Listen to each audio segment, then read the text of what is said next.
All right, folks, thanks for being here. Gonna open up our questioning with third row left, Andy Anders, 11 Warriors. Yeah, Ryan, are you ready to name a starter at right guard, and what's the situation tonight on the offensive line? Yeah, we'll keep looking at it this week. I think we're going to probably roll a bunch. It looks like going in that Tegra will start at right guard for us. He's had a good preseason. He's done a nice job. We'll continue to assess it, all the way up into the game time. But he's earned the right to start in this game. I think we're going to see us playing multiple guys in the offensive line in this game. But he's been consistent. Now he's got to go put it on the field and play. Fourth row right, Spencer Holbrook, letterman row. Ryan, at linebacker, are you guys going with Sonny to start the game, and how do you figure that's going to, is it going to be like the right guard where you guys rolling up the guys? Yeah, we're going to play multiple guys at linebacker, but Sonny has separated himself for sure, and we'll start at will linebacker for us. He has done a nice job in this transition from safety, and when you move up, the game moves faster. It's just quicker. And he's changed his body, and the reps that he got in the spring really helped. And I think, he's done a good job, of communicating. He and Cody work well together. But you're also going to see Arvell in there. You're going to see CJ in there, Gabe. These guys are going to get reps, and we'll try to play as many guys as we can in this game. Let's go, Tony Girdman, Buckeye Huddle. Ryan, with the new quarterback starting, I'm sure you've seen him more than anybody. You know what to expect. What will you see from Will on Saturday for your expectations to be met? Yeah, we want him to run the team and be clean.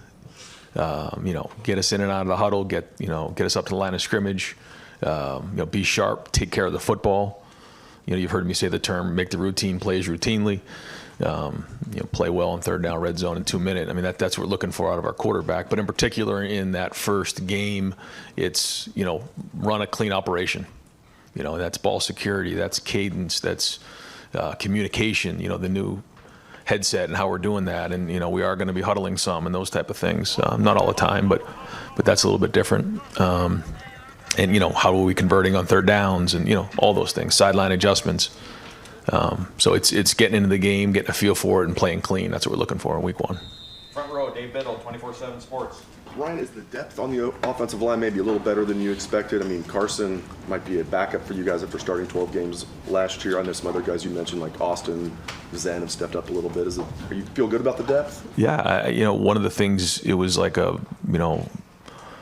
on, the little illness that was going around the offensive line was frustrating, but coming out of preseason camp, we felt like we built some depth because we had to, and some guys got forced into duty maybe a little quicker than they had to. And when you're working with the ones, you have to tighten up. All the things technically that you're getting away with, maybe with the twos and threes. When you're blocking Tyleek and Ty and those guys, you can't get away with that stuff. You better figure it out fast.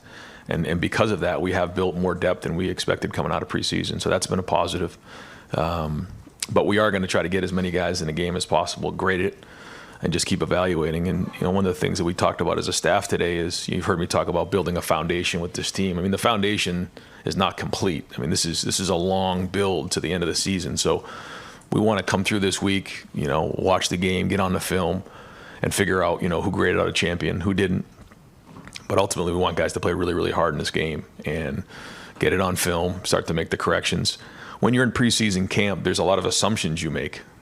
Some that are right and some that are not right about players, about scheme, overall personnel. So excited to get that going this week and figure out what we got going into Sunday. Real quick, Tegra is a pretty soft-spoken guy. How did he take the news that he's going to start on Saturday? He's just going day to day right now and working. I think that's what's been good about the offensive line is, guys have been, working at it every day, and we've moved some guys around in there. Even as of this past week, we've shuffled it up a little bit just to kind of see guys move in different areas. We know we have to build depth going throughout the season, so I think it's going to pay off for us. But he's been workmanlike. It wasn't like he's knocking on anybody's door and saying, what is my situation this week. He knows that if he continues to play the way he is, he's going to be a starter for us and be a huge contributor. But it's consistent and consistency that we're looking for out of him. But he's been one of the guys that we've been able to count on in this camp. and that matters. You know, when you get 20 some odd practices under your belt and you get the 15 in the spring, those reps add up, and he's been in there now for a while. When you think about the last couple years, you know, we really kind of got him with the twos even as a young player, and I think all of that is starting to pay off now for him. Stephen Means, Cleveland.com. You've had a starting running back, but you've never really had guys who are co-starters or starters. Just for the sake of asking, who's going to take the first snap at running back on Saturday? Yeah, I don't think Locke's decided that yet, but they're both rolling in practice. You know, it's you know, we're going to get our money's worth this week with the Heat, and you know, so we're going to be rolling these guys pretty good, and James is going to get in there as well. So, you know, we haven't really talked about that right now. Those guys are rolling, and they're both going to get a bunch of reps on Saturday. You mentioned James there. Has he made you guys feel comfortable about where the depth is in terms of who might be the third guy up at running back with the way he's playing? Yeah, I would say James right now is the third running back. He's made some really good strides. Now he's got to go put it on the field and play games, and that's different than just doing it in practice. There's still some things that he knows he's got to improve on in different areas. But, you know, in a part of that now is getting in the routine of playing a game and, you know, being consistent over time. And when you're a freshman, sometimes that can be a challenge, making sure you're getting your rest, making sure you're taking care of your body, and bringing consistency every week. So that'll be the challenge for him. But he's going to play again a bunch of snaps like a bunch of these guys. Yeah.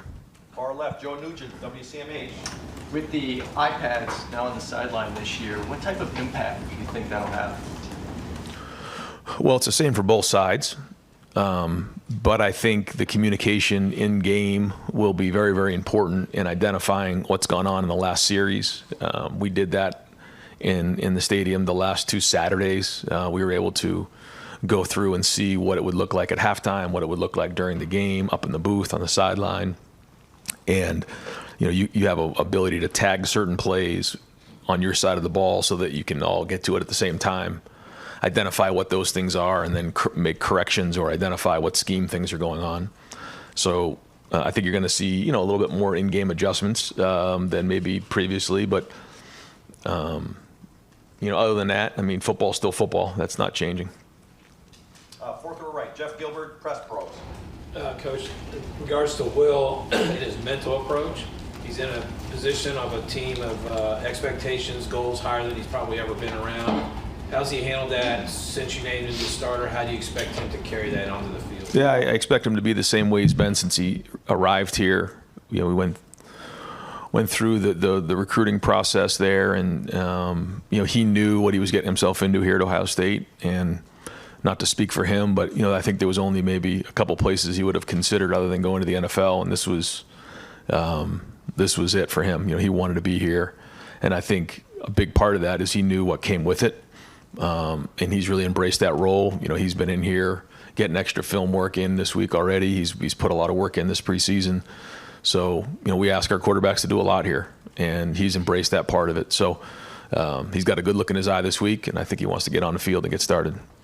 Third row right, Dylan Davis, Delaware Gazette. Staying with the quarterbacks here, is Devin still firmly entrenched as your backup quarterback right now? He is, yeah. Going into the week, how do you want to kind of split those reps there? How quickly do you want to get on the field? Yeah. Do you plan for that, or just kind of feeling out the game? Yeah, we've talked about that, Chip and I, about, you know, as the season goes on, where do we want to insert him into games? You know, we'll kind of see how the week plays out, but I probably don't see us doing that in terms of, like, you know, the third series or the first play of the second quarter in this game in particular, but it's something that we're considering.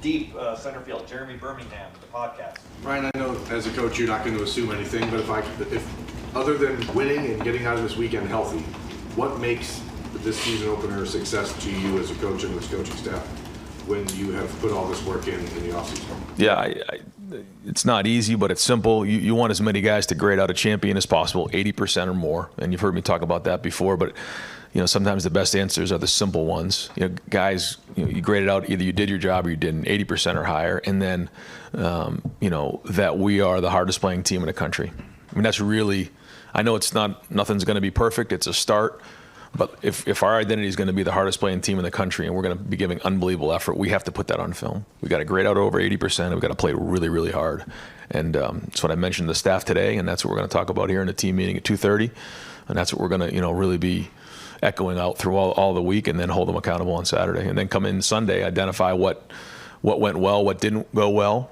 and continue to bang that drum, also knowing that we're going to have to enhance, our scheme as the season goes on. You let everyone know that 130 years ago Akron won 12-6. I have not. Far right, Adam King, WBNS. Well, kind of going off of that, since 2019, this is your first time opening against a non-Power 5 team. You don't have to go on the road against a Big Ten team. You're not playing top 5 Notre Dame. How is that different for you guys to be able to step on the field on Saturday? Not taking anything away from Akron, but knowing, it's not as much of a challenge. Yeah, for us, it's always been about us. You hear me say that a lot, but you have to really focus on the process of it and like what are we doing, and our opponent shouldn't matter.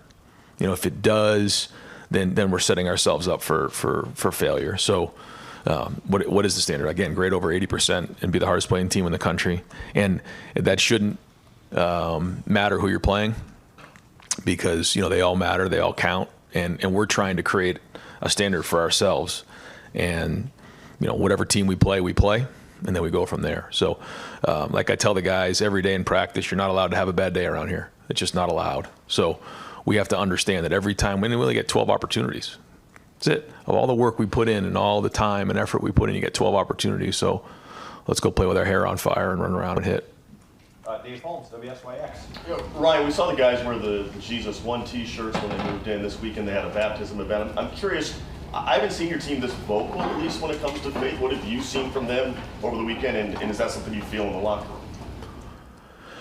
Well, I think this team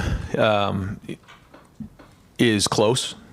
I think when you look at what they've done together as a group, they rub off on each other, and that part of it, that's their own business that they handle. But I think when you start to see and hear some of the messages that some of our team is giving, not only out in the community but to our own team on campus, those type of things, you just recognize what unbelievable guys we have in our locker room, the type of people that we have, and certainly the academic, what we've done being over a 3.2 for the last, 2 semesters. And again, you're seeing things like this and some of the community outreach. I mean, they care about not only their teammates, but they care about the community. They care about Buckeye Nation. They care about the fans. And these are great, great people. And, a lot of these guys decided, to come back, or decided to come here, and could have gone a lot of other places, some to the NFL, to some to other schools, but they came here for a reason, and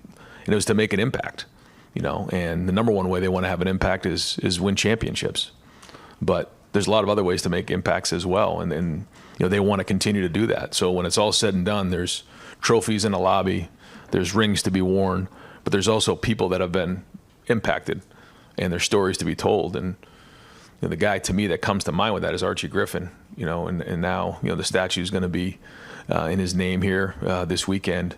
But of all the things he's done in terms of winning the 2 Heismans and all the great history he's had here on the field, to me it's the impact he's made off the field. And I can't tell you how many people have shared stories with me about being a young kid who looked up to him, and Archie took time, or he went to an event and spoke to folks and he took time, and because of that, he's a legacy.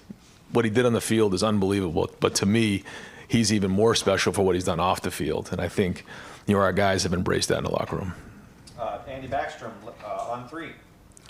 Ryan, what will it look like for special teams in game? I know you've talked about the strategy with using assistants. Is it going to be different for in game, and since the coaching changed with that role? Are you going to allow will Rob Keys and will they be involved in here? Very much so, yeah. So Rob is going to be sort of like, the ringleader of it all, and I'm right there with him for everything. And we're going to utilize everybody we possibly can. Matt Guerreri is running the punt team. James Laurinaitis is doing the kickoff. Brian Hartline and Keenan Bailey are doing both the return units, kickoff return and punt return. But we got everybody involved. Tim Walton's been a big part of this. Each of the coaches have been very much involved with the special teams here in the preseason. So Rob is the point person. He's the the one who's going to help game plan and organize, meet with the individual group. We met this morning with the entire staff who was involved with special teams, went through the game plan in all 4 phases. But then when we get on the field, I'll be involved in terms of the substitutions, making the calls with Rob, but then getting feedback from each individual coach. Cameron T. Robinson, The Athletic. Ryan, I know you said you guys hadn't figured out which running back takes the first snap. When you have two guys like this, is it more so seeing which guys in terms of like figuring out carries? Is it more so figuring out which guys are the best and kind of going with the flow, or you feel like you have a minimum snap count that like each of these guys need to hit? I know you're not going to tell us what that is, but Yeah. that's the idea of that. I mean, I think you have an idea of how many carries you'd like to see for each guy, but you don't know how it's going to shake, and Locke's going to get a feel for that, and he'll be responsible for handling the substitution pattern there. These things seem to have a way of working themselves out. It seems to be a topic of conversation sometimes, this time of year, like how's it all going to go? I think we get a feel for it, and assess it after the first game. This will be the first time for Quinn Sean that we've been in a game with him, and it'll be interesting to see, as we go, how he goes as the game goes, and the type of back that he is as the game wears on. But I'm excited to see these guys run. Far left, Whitney Harding, WCMH. Ryan, this weekend was an exciting week 0. I don't know if you got a chance to watch any of the games, but with Florida State losing, is that just another reminder that that number next to your name really doesn't mean a whole lot? And have you had any conversations with your guys as a reminder about that? No, not in particular about that, but yeah, I think that's why you hear coaches say, when they talk about rankings, the first thing they talk about is what matters is the ranking at the end of the season, and it's coach speak, but that's a great example. I didn't get a chance to see any of the game, but yeah, I mean, I think the first thing that's noteworthy is because of the way college football is now with some of the roster turnover, you may not know exactly what you're getting with each team early in the season, and I think that's significant. Because, when you look at the roster of some of the teams early on, you're like, okay, where were they last year? Well, this guy came in from here, he came from there. Some guys got older, some guy maybe didn't play because he was injured, he comes back in, but that roster looks a lot different than maybe it did the year before.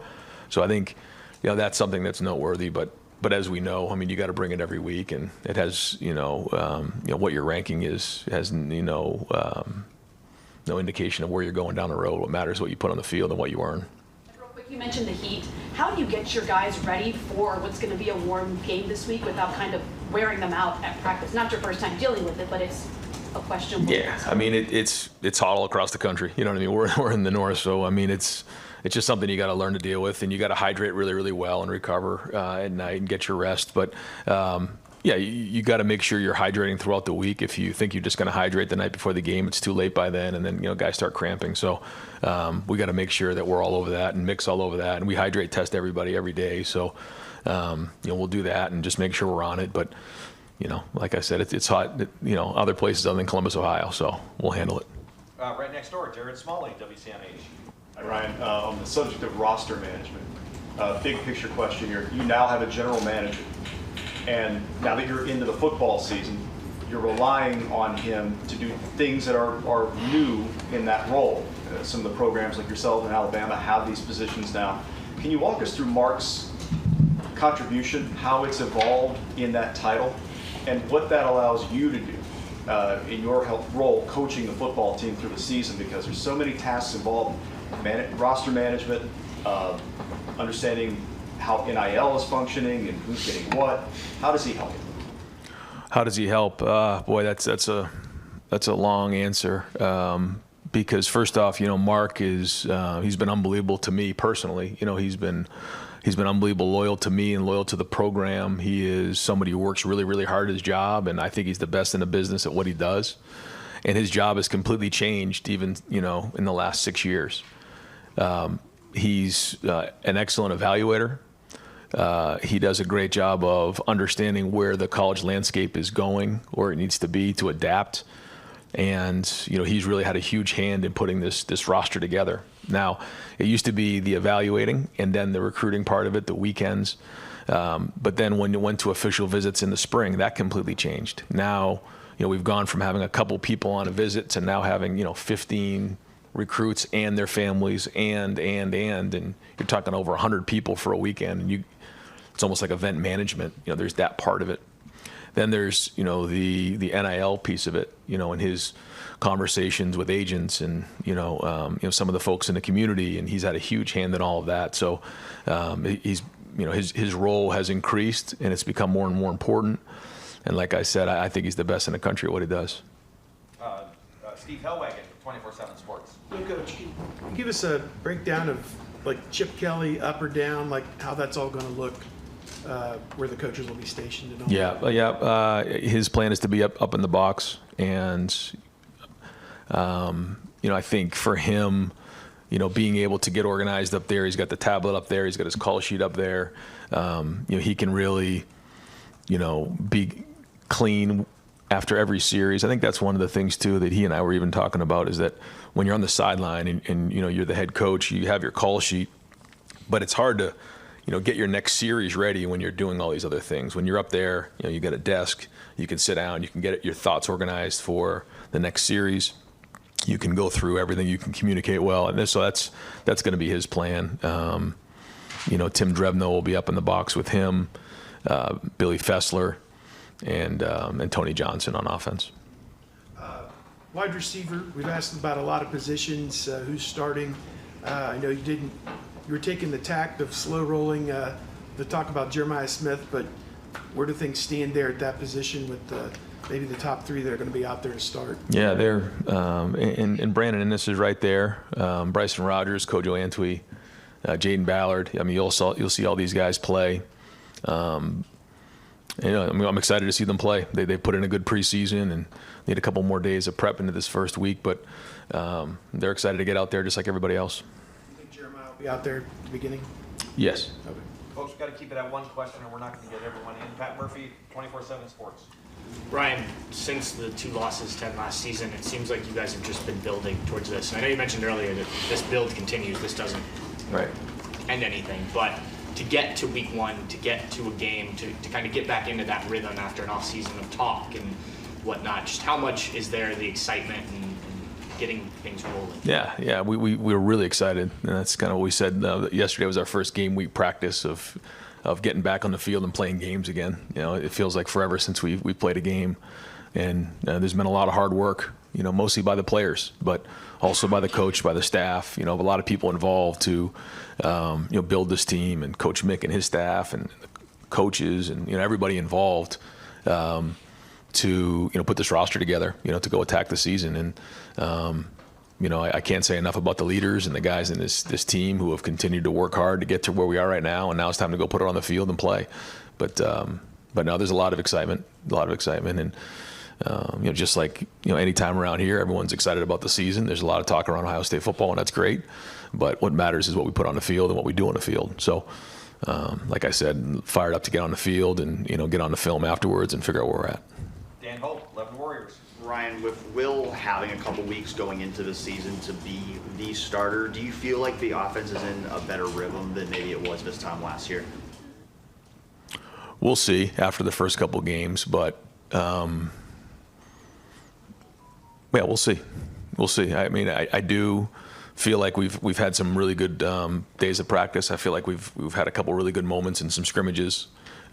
Still looking to be more consistent. Still, where our expectations is my expectations of where we are and where we are right now. We're not close, but I didn't expect us to be either.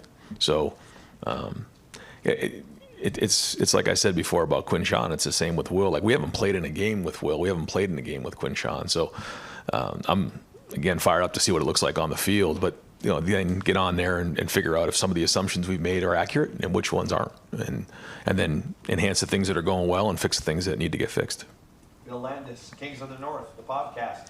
Ryan, you and Chip both I think it was maybe 2 weeks ago, when Will was named the starter, said that the quarterback is the run game coordinator. And I don't know that I've ever heard you put it in those terms before. So is there anything different that's on Will's plate in that regard, or just what are you expecting him to handle when you say the quarterback is the run game coordinator? Yeah, I think it's something that, and it's an approach that Chip's always had, where there are multiple places the ball can go, in particular with the way that Chip likes to run it, and some of the things that we've done in the past with like Justin Fields, where you're reading an end and you have to make a decision. I'm either giving the ball or I'm pulling the ball. There's an opportunity to throw the ball or hand the ball off, or check the play. So, rarely in this offense do you just take the ball, hand it off, and move on. There are some that take a deep breath, but I think what Chip is getting at, and kind of, when we say run game coordinator is, the decisions that have to be made. It's not just in the passing game, it's also in the run game, equating numbers, reading players, whether they're linebackers, safeties, or on the line of scrimmage. And Will's handled that pretty well, you think? He has, yeah, and he needs to be. I mean, he's got to be an expert. He's got to be the best in the country at that, because if he can do that, then, and again, not extraordinary, just routine plays, making them, then we'll have an opportunity to continue to make first downs. We want to have positive runs and get completions, and that's the focus early on as we get going. Tom Berry, WBNS. Coach, you've said that you've seen an edge with this club in practice. How important is that? What do you do as a head coach to enhance that? And do you think these guys are ready to play a game now? Yeah, it goes back to how we practice, and if we're going to play that way, we have to practice that way. And again, this is age-old commentary, but if we expect to play with an edge, we got to practice with an edge. If we're going to play tough, we got to practice tough. If we're going to have guys getting their hands on balls in the back end, then we got to do it in practice. If we're going to have guys finishing down the field, then we got to do that in practice. If we have guys playing on punt return who are going 12 seconds on a return rep as hard as they possibly can go, that's got to happen in practice. And so we just continue to create those environments and demand that there's that. Now, for this team, we haven't really had to demand it that hard. I mean, when it's time to go, when you put the ball down, they're going at it hard. But that's our job as coaches, to create that environment, because, as the saying goes, you're going to sink back to the level of your training. And so we have to make sure that happens every day in practice. And, good news is it's been like that in practice, but it's going to continue. Bill Rabinowitz, Columbus Dispatch. With most of your other quarterbacks, I guess, Justin, with the exception, you had years to build a relationship with them. You haven't with Will. What have you done to kind of hasten that process? And I know he wanted you to coach him hard, and if you could give details of how you've done that, great. But how have you kind of hastened that relationship with him, and how is it right now? Yeah, I was able to spend a little extra time with him, during the spring, and and I'm right there next to the quarterbacks, and he definitely doesn't have to worry about me coaching him hard. I can tell you that. But I think he knows. I think there's a level of trust there. He knows, what's come before, and we talked about that during the recruiting process. That all right, here's what needs to happen in order for you to get to where you are. And again, I just see the way he's been in the hallways this week. He's been around it. He's studying it. He wants it. So this is just the beginning, but he wants to be a great player, and he knows that if he buys into this offense, he buys into this team, he buys into our culture, that he's going to do that. We've seen that all and more so far. So again, it seems like we're never going to get to this first game and get on the field, but it's time to get on the field and go play football. Austin Ward, podcast. Ryan, you've talked often about the potential length of the season and needing to build depth. You've been asked about a couple specific positions, but I know they're all different. Generally, do you think that your philosophy to younger guys or building depth, whether that's by design or different game situations, do you think that's going to be different? Do you expect it to be different? What is the planning to build that early in the year? Yeah, I think that it needs to be a little bit different. I think there's some things we've done in the past that have been really good, and some other things that we probably need to do a little better. But also considering that this is going to be a different season. So I think that leads you to, there's some things that we need to do to make sure. And sometimes, you got to go put them in the game and, kind of hold your breath. But it's the right thing to do, because you just never know how these things are going to go. So, again, whether it all happens in the first game or not, who knows. But philosophically, we got to get guys in the game, and we have to prepare guys to get ready, because, that run down the stretch is going to take everybody we got. Joey Kaufman, Columbus Dispatch. Ryan, now that you've had a full preseason run up to practice with the helmet communications and all that, how has that gone? How do you anticipate it just being a factor, and what have you kind of learned from practicing with it? It's different. Yeah, it is different, and cutting it off at 15 is significant. Making sure that we have a plan for if it goes out, which can happen at times. When we were in the NFL, I remember that would happen sometimes. You've probably seen it in some of the games where it goes out for 30 seconds, and that can get you out of whack fast. So just those type of communications. But I think it's allowed Chip to communicate in particular situations really well with the quarterback. what's it down the distance? What can we expect here? Those type of things. And then getting feedback from the quarterbacks on, what is too much information. So it's been good, but, the day-to-day has mostly been just, in practice. The two that we've had were mock scrimmages. We turned it off at 15 to really get a feel for that. So, we'll get the call in early and get them lined up and go from there. To clarify, will Chip solely be the one talking to Will, or will you be able to talk to So him? I have it on me, which we did the other day, and I just realized that. I said, well, I don't know if that's good or bad for you. But so I do have the ability to get on there and talk to him, but I'm mostly going to let Chip do that. Any final questions? Tim May podcast. Thanks, Jerry. Three-parter. Number one, will you watch the Connor Stallions piece tonight on Netflix? Number two, what is your favorite moniker going into this year? Is it Hair on Fire or is it Leave No Doubt, which you said in Indianapolis, which was kind of stirring, to a certain extent? Mm-hmm. And then number three, what do you want most? Now, I'm ask another number three. A lot's being made of the $20 million mark that Ross threw out there and stuff nationally about this roster, but you had a lot of guys come back, et cetera. And just what's your take on that kind of like hanging over this team as it heads into the year? Yeah, so no. What was the second question? What's your favorite moniker? Hair on Fire? Yeah, I like Leave No Doubt. Yeah, Leave No Doubt is something that when you again look back at kind of where we've been and coming up a drive short, a play short, and you can't leave it to one drive. You can't leave it to one play. You just can't. You have to leave no doubt. And that's it. It's like whether it's a prize fighter going down to either knock them out or leave it to the judges. You can't do that. And so that's been something that we've talked a lot about. Mick has hammered it in the off season. We still break down some of our meetings that way. We have to do that. So that's probably the one this year that we've grabbed onto the most. And then our team, every year the expectations are high. We've talked about this for years, and there's been a lot of teams with a lot of talent, a lot of great teams here. So that's nothing new. And so our focus, and this team has done an unbelievable job of just putting one day in front of the other and going to work. And that's about to start here. So I think our guys have had a good preseason. I think they're focused. I think they know what's important right now, and that's what we're going to do. We're just going to focus on trying to play the best game we can on Saturday and build from there. And that's all we can do. I'm talking about the $20 million thing is some people, best roster money can buy type thing and stuff. Does that bother you that that's out there? Well, I think, sometimes, things are said, but when you look at our guys, they're here because they want to be Buckeyes.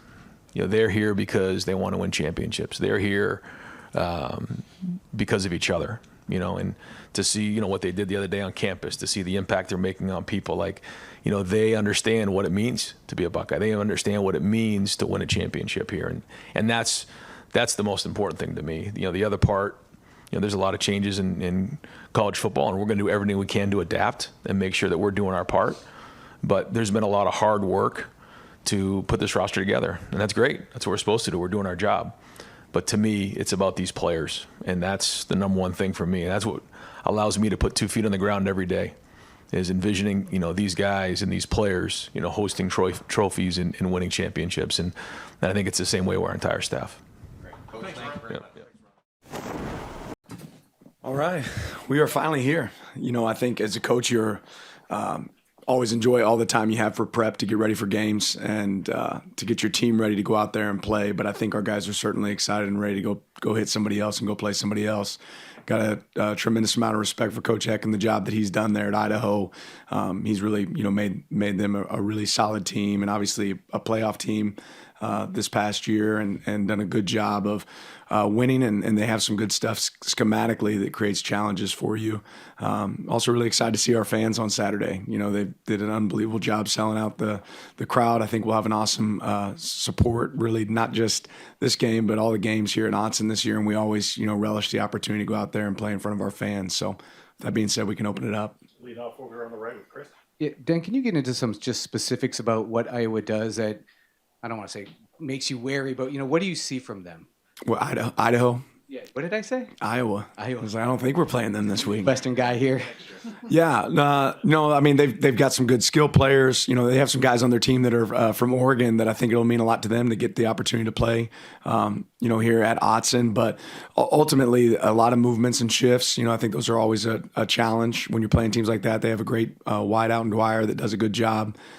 They've done a good job of acquiring players. Certainly, they've lost a couple players in the portal, but they've done a good job of acquiring players that I think can create, matchups at times. And they just play. They play really hard. They're well coached. They have an identity. I think they're a team that can run the ball well, and obviously we're really explosive last year.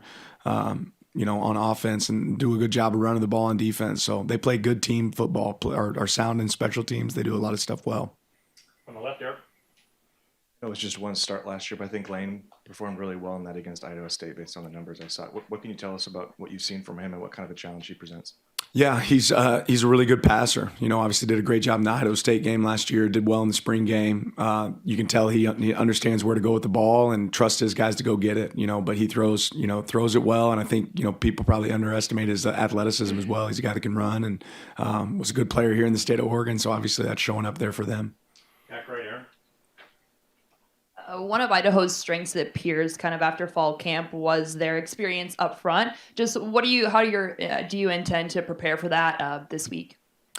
Yeah, we have to go play, sound football and good football. But yeah, they have an experienced O-line. I think that's something they're going to lean on for sure. I think they can handle, bigger environments because of that. They've played in some hostile environments like Montana before. This will be a little bit different, I think, here at Autzen. But that's a sound unit. It's a strength of their team. So I don't think it takes anything special or different for our guys beyond knowing that they got to play well and do their job. Front left, James. Who will be the starting center? Yeah, we'll see on Saturday. There's a lot of guys that I think can play winning football. So you guys want to know every single starter. For me, it's about how many guys can play, winning football for us. And you could see more than one guy in those situations. Let's go back to Eric on the left. Has there been any separation between Austin and Dante in terms of the backups, and just maybe speak broadly what you saw from both of them? Yeah, I think both those guys had really good fall camps. Done a good job in the spring as well. And again, I think we have multiple quarterbacks that can play winning football for us. So they both understand our system. Both of those guys have gone over and helped us get looks from the look team as well, which that's the key is playing football, right? Going out there and having an opportunity to play, winning football. But both those guys, I think, can do that for us. All the way in the back, all the way in the back. Matt. Dan, in your first few years here, your teams really haven't overlooked any opponent. How do you get this year's team to do that? And because we've seen FCS teams give Power 5 teams really hard games. Yeah, I think trusting the process, right? We know that we want to set the bar for us. What's our bar? What's our standard? What do we want it to look like? And, being self-aware enough that you can go attack the things that you have to improve. And regardless of who you're playing, when you're playing, we always talk about our biggest opponent is Oregon, right? We have to go play or do the best to be the best version of Oregon that we can be. Coach, you've obviously had quite a few week ones in your career. What do you enjoy most as a head coach with the week one preparation and just getting things, ready for the season to begin? Yeah, just seeing what kind of team you have, right? And I think a lot of fall camp leads up to that. And like I said, as a coach, I always enjoy having the extra time to prepare and get ready. But as for our players, I'm sure they're excited to get to play somebody else. Back right, Aaron again. The transfer portal, like you, I think, mentioned, hit Idaho pretty hard. When you're preparing for a week one opponent that did have a lot of transfer portal out and transfer portals in, just how do you attack the film of that, and how much do you look into the spring game, but also have to go back and look at multiple players that played on multiple teams last season? Yeah, we do a deep dive. I mean, we watch a lot of different film. They have a really dynamic returner that played at Weber State last year. That's been really good. I think he has 5 kickoff returns for touchdowns. So he's had a lot of success. But that's what you do. You go look at other opponents and where are other places that those guys have been and what their film looks like and how it adds up and matches up with your team. Front left, James. To follow up on the interior line, Dan, how much of this, for context purposes, is coming down to snaps between Charlie and Poncho versus a Charlie at center versus Nishad at guard conversation and dynamic? I think all things are on the table. I mean, again, how many guys can we have that can play winning football? We'll send out the group that we think has done the best in fall camp to start the game. But I think for us to think long term, we have to be able to prepare and have multiple guys play at multiple positions. Yeah, on the left, Eric. Are you expecting Jaleel and Dave and Gary to be available on Saturday? I don't think Jaleel or Dave will be available. Gary, I think, could be available. All the way in the back, left, Matt. Talked about wanting to find out how many guys can play. What's the kind of a good number that you look at for a game-by-game basis, and what dictates that? Yeah, we don't set a number. What's winning football, right? So hopefully, every single guy on our team, but that's not necessarily the case. So we'll play the guys that have earned the opportunity to play. There's some guys that have probably earned the opportunity to play that have a lot of talent in front of them. And if there's a discrepancy, you play the more talented guy or the guy that's ready right now. There's also some guys that are really talented and could help us, but maybe they're just not there yet. So it's game one. We'll go out there and play the guys I think that can contribute to us winning on the football field. Back to James. You touch on their kickoff returner. Kickoff coverage was much improved last year relative to the year before. Just how important is that with him back there, and will Boyle be the primary kickoff guy for you guys?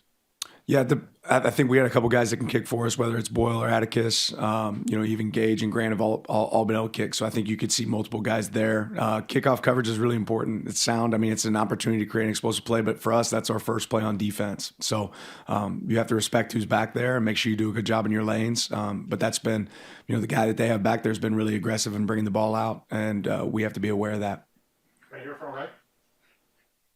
Where have you seen improvement in some of the newcomers from the start of fall camp into game week? Yeah, just execution.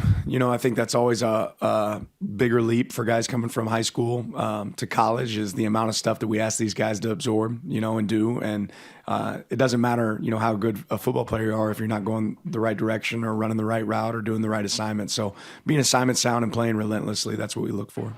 Back left, Matt. I saw you talk about position battles in the Team Out West video. I'm curious, just what were the ones that were really competitive for you guys as a staff this camp? Honestly, every position, right? Like, we have battles across the board. There's some guys that have established themselves as guys that have played winning football and are clear starters for us. But for us, it's about clocking in every single day. So I think we've seen it in multiple groups on multiple sides of the ball. Front left, James. With the Big Ten having a universal policy regarding injury reports, Dan, just how do you envision going about that in terms of disseminating information during the course of the week on these nights, on the midweek, of just how you would prefer it so we're not running into any issues along the way before those Saturday reports come out? You mean from you guys? Yes. Yeah, just read it on Saturday. That's when you guys will get it. So if you see it on Saturday, you guys can use it from there. Back over here on the right, Chris. Yeah, I know it's been a week, but we haven't talked to you since. What were your thoughts on Bo being named the starter at Denver? Yeah, excited for Bo. You don't know when that's going to happen or come, and I know that's what Bo realizes. He just went to work. He's gone to work every single day, and now that he's been named that wasn't his goal. It wasn't to just become the starter. It's to play winning football. So I know Bo will be humble and continue to prepare the way he always has. But I think obviously Denver's a great fit for him, and they've done a good job of developing him as he's been there. Back left, Brett. Coach, all fall camp, you've talked about the growth and the importance of growth this, the last couple of weeks. Do you feel like heading into week one, you're seeing where your team wants to be at, and how much more can they continue to grow before obviously Saturday comes around? Yeah, every day. I've been happy with the growth that our team's had. I think they've practiced hard and worked really hard this offseason, but certainly don't want that to stop. That's all we got for you, Coach. All right, thank you. Okay. Game week. So certainly an exciting time for all of us that have been here since January 16th or 15th. Feels like it's been really short some days and really long other days. So it's certainly now time to go play. Talking season's over. And it's an opportunity for our team to really go out there and showcase how hard they play. And that's kind of what we're going to talk about all week long, is can we have the team with the greatest amount of effort for the longest amount of time? And can our program sustain that and build that as the weeks go on? So that's going to be our number one focus for sure. And then number two is, are we capable of playing together and playing at the highest level? We haven't really done that as we're so brand new that it'll be our first time that we're all out there together. So really excited about kind of seeing how we do, how we communicate. And if we can play with great effort and we can communicate at a high level, I think it'll be a fun season. But there's a lot of things that we need to see. It starts Saturday night at 8 o'clock. Excited about first game at home being for me and my family, for our coaches, to be a part of the greatest setting in college football. Really excited about the chance to, drive up here, be a part of the dog walk, start some of our own new traditions, as well as embrace the past of the traditions that have been here, and then hit the field for the very first time as a Husky. So excited about everything that's coming our way, and certainly take any questions you guys have. What allowed Will Rogers to ultimately win the starting quarterback job? I think Will, from the very beginning, showed a command, a maturity. He has a ton of experience. We felt that with a team of inexperience, it's a nice thing to have a lot of experience at that position. And Will has certainly shown that he has great leadership abilities. He has certainly embraced learning this offense, and then has continued to improve week in and week out, day in and day out. And he's had somebody that's really, really good nipping at his heels every single day. So they make a great pair. They've certainly become very good friends. They've gotten to really build a great relationship. But in the end, we felt like at this moment in time for this game, certainly Will was the right guy to lead the team. Jim, we spent a lot of time asking you about the offensive line over the offseason, and you have your 5 guys for now. Can you kind of just talk about who those guys are and why those 5 guys are the right ones? Yeah, we kind of had a pretty good mix and match. I mean, in the spring, we only had 8 scholarship offensive linemen, and 2 of them were hurt, and we didn't really have a lot of flexibility to be able to evaluate the team and the offensive line. And then as spring went to summer, summer went to fall, we started getting a good feel and really had about a 10-man rotation of offensive linemen. And when we settled down and saw who were going to be the best 5 for opening day to help us move the football, we felt really good about Swane's progress at left tackle. Thought that he really has shown the ability to not just run block, but pass protect. He's got great length. He's got a body that you want as a left tackle. Felt really good about right tackle. Obviously, Drew as a party has kind of had that spot throughout. That wasn't, I would say that he was secured the spot the earliest, starting in the spring. And then the guard battle was a pretty good battle all the way through, with guard Memelar coming back from a knee injury and then bringing Enoch in from Ohio State. Both of those guys have certainly helped us, but there's been a lot of good guard play here, I would say, in training camp. So there's certainly some good competition there. And then with Hatchett coming back and being cleared to play, but how many reps, how many, can he play a full game? He hasn't done that yet. We really like the way D'Lo has been playing. And D'Lo is, I think it's 48 starts at Portland State. So there's experience there, and with him and Will, those 2 guys, if you add up the amount of starts that those 2 guys have, I don't think anyone combined is close to that number. I think when you look at the 30-something starts that Will had, or even more, and the 48 starts that D'Lo had, you're talking about almost 80 starts. I'm not sure our team is 80 starts when you add them all up, so it's pretty good. Jedd, on that same subject right here, you had said on your first day here about it starting in the trenches. I think you said to win games in the Big Ten, it starts in the trenches. If you can't run the ball or stop the run, you don't have a chance. And I'm just wondering, your confidence level in the trenches on both sides, how would you describe where you feel like you're at offensively and defensively with the big boys up front? Yeah, well, I certainly, I don't regret saying that, and I believe that 100%. We are certainly gotten better up front, both sides of the ball.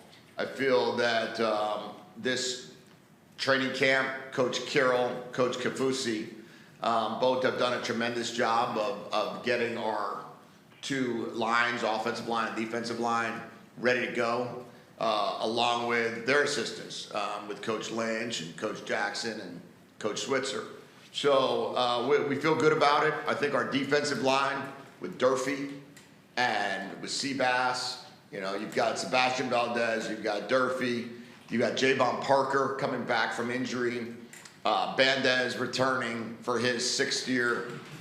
You've got Isaiah Ward who came over.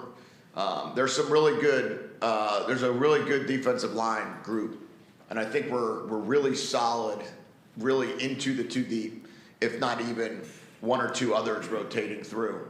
Then you have on the offensive line, I feel far better than I did going into training camp now that I've seen these guys compete. And I was confident from the film that we were able to evaluate and see, but to be able to watch them work together every day. It's still a work in progress, and we still have to figure out exactly what it's going to look like. I mean, this group saw 2 first-round picks. I know one went in the second, one went in the first, but some people would have argued they both should have been first-round picks last year at tackle. So we certainly know that there's a standard of playing really good up front, and we have to continue to really build off of that, whether it be this week, this season, or the seasons ahead. You mentioned Javon Parker. You guys didn't have him for a lot of camp here. What did he do to be listed at the top of the depth chart? Well, when he was healthy, he was a starter for us. Then he wound up at some point in spring ball having to get his knee fixed up. And it wasn't a season ender. It was about a 3-month recovery. So when you look at the time frame of when it happened or where it happened and then what we needed to get done, he's now back healthy. And he's back healthy, and we believe that based upon the way he worked all summer in the weight room and on his rehab, the amount of film study, the preparation, that he put himself in position to be able to have substantial reps on Saturday. Whether between the next 4 days or so we're fully comfortable with starting him or not, we'll have to see that. But certainly prior to his injury, he would have been certainly named the starter at this point. Could you talk about the Big Sky connection here? You've got maybe 3 transfers that are going to start for you from that league, and it used to be maybe a gimme game, but 3 years ago we saw Montana come in here and win, and I think you went through the same thing in Arizona that year with Northern Arizona. Could you talk about keeping your guys focused on the Big Sky? Yeah, and I think we just saw it this Saturday with Montana State beating New Mexico. So, you know, I think these games, we're going to have a North Dakota State game against Colorado the night before. I think that the days of the gimme days, I don't know. I think those are over. The leagues are different. The competition's different. Coaching's continuing to improve. This is not like what we had back in, 2000 when I was at Florida and you'd have a game that you'd win 60-something to nothing. I just don't see it. I don't see that being the case at all. I think you've got a really good football team coming in here off of a 3-game win streak, ranked 22nd in the FCS. They've played in the playoffs 8 times here in a row, or 8 times in the last 10 years. It's a good football team, well coached, new coach, going into his 2nd season. So there are no more gimmies in this sport, especially with all the transitions and all the turnovers and all the changes. They have 10 transfers that are on their team, 8 of which came from the FBS. You would never have had that back in the day. You wouldn't have had 8 guys that played in FBS football now playing in FCS football, and within a couple months of playing. And then they lost some guys, starter at BYU, starter at New Mexico, that were just on this team. So we got our work cut out for us. I'm going to say that every single week. I believe that each week we got to figure out how to bring our best, and it's going to start with our effort. How hard we run to the ball, how well we finish, how much we want to compete in every single aspect of the game will determine the success of our team. Jedd, you said a month ago that you weren't sure how this group was going to look as a collective before going into camp. What did it look like to you during camp, and maybe what stood out about how everything came together? Yeah, well, what stood out to me is that each day we improved. We made a standard as a program that we were never going to have a bad practice. We might have a bad moment in practice. We might have a bad period in practice, but we were going to do everything we could not to have a bad practice. And these guys, they never had a bad practice. Sometimes it wasn't as good as we wanted it to be, or there were certain moments that weren't as good. But what I loved about this group over those last 4 weeks is they found a way to find an identity. They found a way that they were going to, be physical. They were going to play with great effort, and they were going to finish on every play disciplined.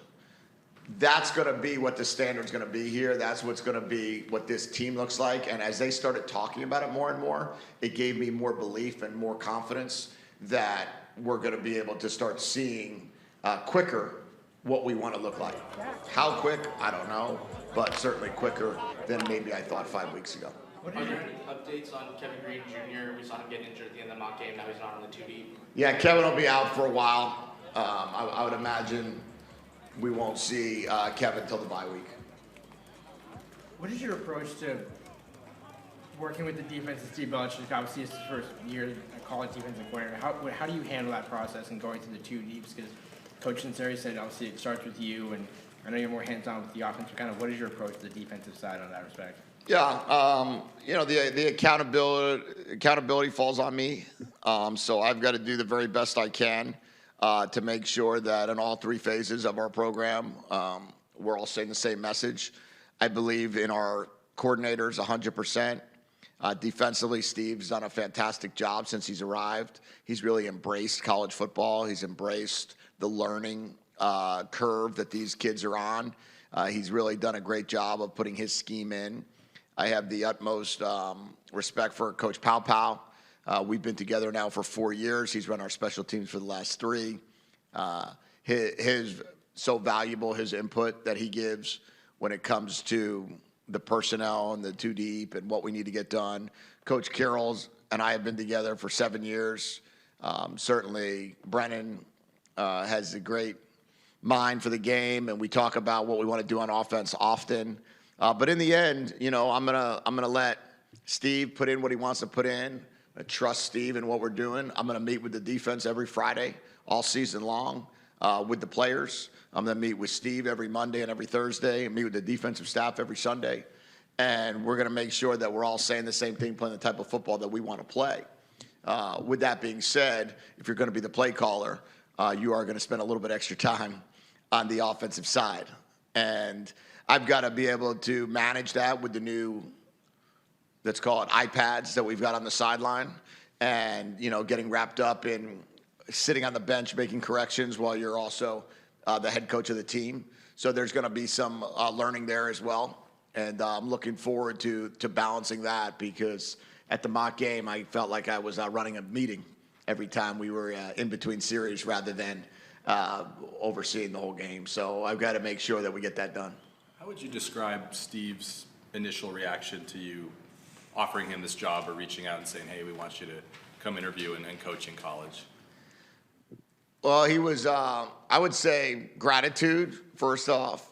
He was, I think he felt that it was a great compliment that we reached out and offered him the defensive coordinator job in a Power 5 team, and he was very grateful for that opportunity.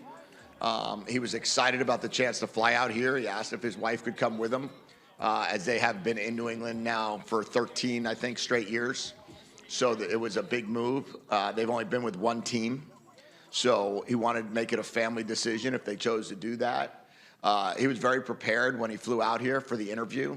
Had an exact plan of what he wanted to go through on the computer, and in terms of installation and in terms of schematics, how he teaches it. He's very, he's not very threatening in the way he speaks. So everyone on the staff felt really good about the inclusiveness that he was going to bring to the coaching staff, but they also were so impressed with his intelligence and how well he knew the game.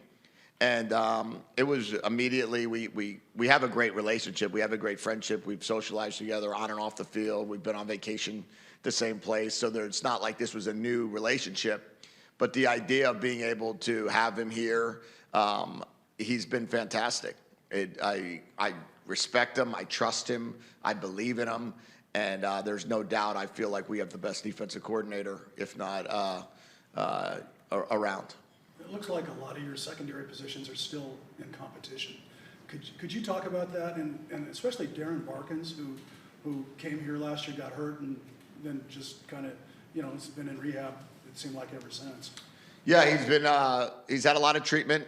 He's been in the training room a good amount. Over the last 5 or 6 days, he's shown up as somebody that's competing. I think his first practice back, he had an interception. His second practice back, he had a forced fumble. His third practice back, he recovered a fumble. He just kind of found the ball, which was exciting. And when you've never seen him, because he didn't participate really in very much football since I've been here, he showed up, and that was cool. Obviously, Price Sock, Thad Dixon, EJ have played a lot of football. So there's a lot of video evidence out there, and we feel really good about those 3 guys. And then Jordan Shaw is a freshman, redshirt freshman, but young nonetheless. And then McCutcheon was out for a lot of training camp. So those 2 guys are in a good competition for that star position. And then at safety, Mikkel and Cam Fab were kind of sitting there as the starters during, let's call it, spring ball. And then Cam Broussard came in and did a fantastic job in competition. So that's now added a new dimension there. So now we have the flexibility of 3 corners, 3 safeties, 2 stars. That gives us a lot of personnel groupings. And one thing that Coach Belichick will say, Steve will say for sure, is it's our job to get the best 11 out there for every single play. So we're not going to get wrapped up in what position they play. We're not going to get wrapped up as, are you allowed to play with 3 corners? Sure, you're allowed to play with everybody as long as there are only 11 out there. You're allowed to play with 3 safeties. You're allowed to play with 2 defensive linemen. You're allowed to play with 5 defensive linemen. So I think what we're going to do, what you're going to see is that mentality by Steve that he learned from his dad was it's our job each down to get the best 11 out there to stop what they're doing on offense and not worry about what position they play. And that's why all that competition has been great for the team. Coach, I think I answered this a couple weeks ago, and I wanted to just follow up after a few more weeks of practice, and probably a better question for week 4, week 5, but what are you good at? Like, what are you hoping this team is good at starting Saturday? Well, I want to be good at playing really hard. I want to be great at that, actually. And that's something we're good at, not great at yet. But our hope as a coaching staff is by Saturday we're great at it. And if we're not great at it Saturday, by the following Saturday we're great at it. We want to be great at playing with incredible effort.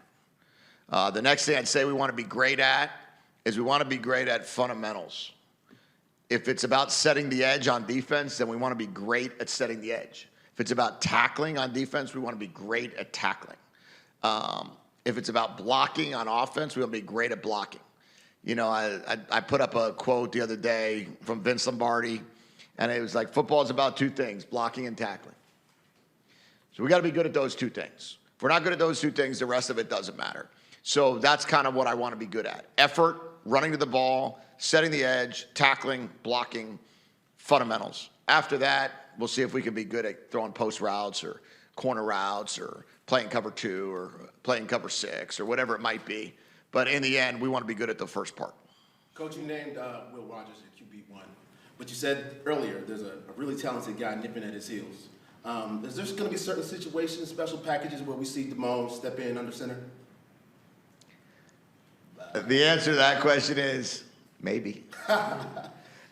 We've got a very talented quarterback room, and it's our responsibility to move the football any way possible. How we do that, when we do that, how we choose to do that, we're very excited about Will right now as our starting quarterback going into this game and everything that Will brings. And then we'll see what Demond can do, will do. But I did this with Noah and Jaden, and Noah redshirted his freshman year. He played 4 games. He didn't go in more than 4 games, and then he came back in his second year, won Pac-12 Freshman of the Year. So we don't know. We don't know what it's going to look like. We don't know how it's going to be. I don't want to predict the future. I just know that right now I love our quarterback room, and I'm really excited about where it's headed. Jedd, you've got 6 guys listed on the depth chart with the edge rusher. Can you just talk a little bit about that competition, why you felt comfortable putting so many guys on the chart? Yeah, because the edge rusher is, they're the edge player, they're the ends, right? So is it a run snap? Is it a pass snap? Is there certain third down packages that you'd want to get a guy in for? I think we've all seen like the designated pass rusher is one of those terms that people use when they're talking about the draft. Like, hey, is this guy really a third down pass rusher or is he an edge setter? So for us, we have to get an idea of what type of offense we're playing every week. Some guys fit what we're doing on defense better for a certain week. We don't want to get locked into, you guys asking me on Saturday, hey, you guys you didn't have so-and-so on your depth chart and yet he played 36 snaps. Well, I didn't, know they were going to be a zone read team, or I didn't want to tell you guys that, whatever it might be. So, we left it open for interpretation and our flexibility to be able to mix and match players back and forth. Jedd, ultimately, when you talk about your quarterback battle, how difficult did DeMond make that decision for you guys to go with Will, or the idea that you could play both of them? DeMond got better every day. DeMond got better every single day. Coach Doherty did a great job developing DeMond and continuing to obviously develop Will as well. I think our quarterbacks continue to show how they can thrive in our system. And I believe it's a great system to play quarterback in. I think that's been proven over the years. It's a great system to play wide receiver in. So I feel like it's a situation where DeMond will continue to get better. DeMond turned 18 in March. Will has been doing this for a long time. Together, they've made each other better. They're going to continue to make each other better. DeMond continued to improve. Will continue to improve. And what's exciting to me is when you have a true freshman at quarterback, every receiver in the country should want to come here. Okay, thanks. Appreciate it. Sure. Again, always great to have you guys here joining us. Great to be back with a game week. I mean, I know our players are excited. I know I'm excited about the opportunity to go see what we have, see what this 24 iteration of Maryland, the Maryland football family looks like. Camp was a super competitive camp. When you look around and you see the depth that we've been able to add to our team, and what I've found over the last few years is that the competition is what really has helped us improve, and it helps you get better when you compete. Really healthy competition at a number of spots: quarterback, corner, the tight end position, the left side of the offensive line. Great healthy competition. We got a lot of guys, young players, reps in practice, and if you watch the way we practice and the development of our young guys, especially the young O-linemen, this was one of the biggest classes we signed in O-linemen, and I can tell you that those guys were coached, and when you have 3 guys working with those guys, and Brian Braswell, and then obviously Damian Roblowski, and as well as Brian Ferentz, I saw the immediate improvement and the development of those young linemen, and we're going to need that depth.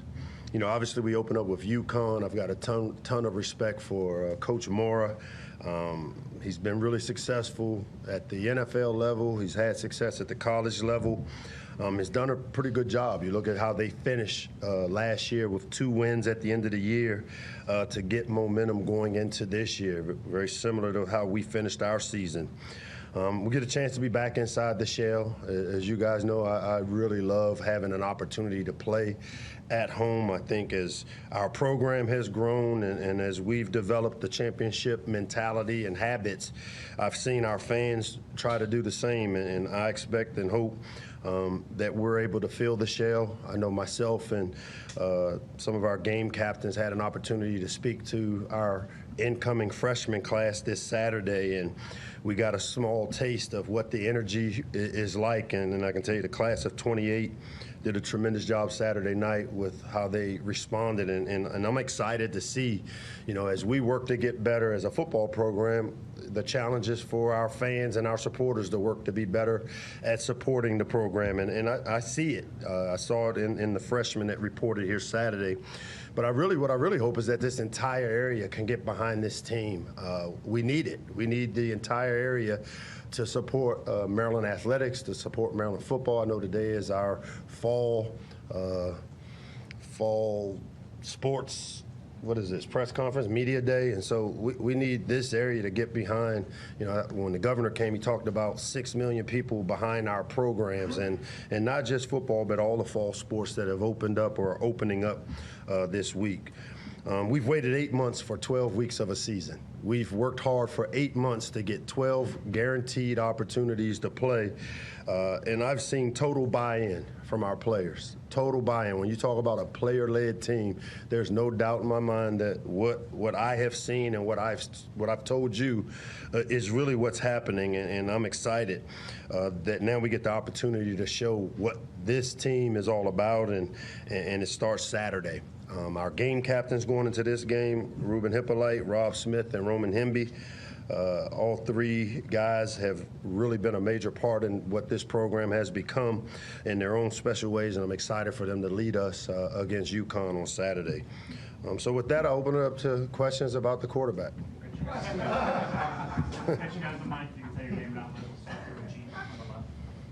Again, Mike, and what's been the regular weekly question, what is the state of the quarterback room right now going into the opener? And I assume the plan is still what it was before. You told the team Sunday, and the rest of us have to wait till Saturday to find out? Yeah. What I've learned from this quarterback competition, that we've got a room full of guys that we can win with, that we've recruited the right guys to the room. The 3 guys that have competed for the position during fall camp, I come out of the meeting Sunday, I met with all 3 together. I come out of the meeting with a really strong confidence that we'll have the ability to win with all 3. Obviously, we're not going to get 3 quarterbacks ready. We can't. That's not the nature of how you build a team and how you develop it. It gives us no competitive advantage to name it publicly. They know who it is. We're preparing the way we typically prepare, where, you know, our starter gets, you know, a good portion, lion's share of the reps, and then we get a number 2 guy ready, and then the 3rd guy gets a lot of visual reps and is up. And I can tell you, there's no doubt in my mind that I can win with all 3. And they all competed.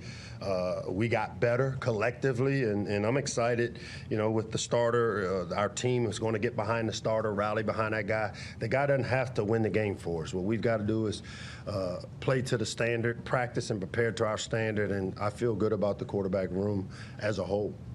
How much different is the thought process going into a season with a different quarterback after having Leah here for 4 years and accomplished what he did? Yeah, it's been a luxury to have Talia Tungavalo in our program, and like I said, he kind of set the standard and the foundation for how you prepare as a quarterback.